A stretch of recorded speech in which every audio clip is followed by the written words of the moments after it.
দেশের যে কোনো তীর্থস্থানে দেবতাকে নিবেদন করা খাবারকে বলি প্রসাদ, কিন্তু শুধুমাত্র পুরীর জগন্নাথ মন্দিরে সেই প্রসাদ হয়ে ওঠে মহাপ্রসাদ।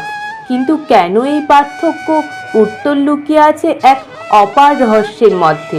ভক্তি ও অলৌকিকতা মিশে রয়েছে। জগন্নাথ মন্দিরে রান্নাঘরে রান্না হয় এক বিশেষ নিয়মে। 7টি মাটির হাঁড়ি একের পর এক মাটির হাঁড়ি সাজিয়ে বসানো হয় উনানে।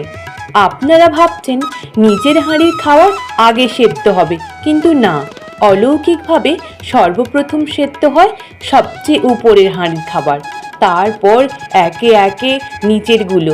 এই নিয়ম বিজ্ঞানের বাইরে, কিন্তু বিশ্বাসের গভীর ভেতরে। প্রতিদিন এখানে 250 উনানে রান্না করে প্রায় 600 জন রাঁধুনি। তার সঙ্গে থাকে 400 জন সহযোগী। তারা সারা বছর ভোগ তৈরি করতে ব্যস্ত থাকে।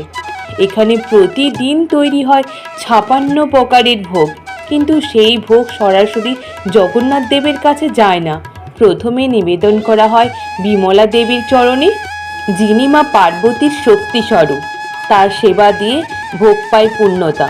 তারপর সেই প্রসাদ অর্পণ করা হয় জগন্নাথ দেব, বলভদ্র ও সুভদ্রা দেবীকে।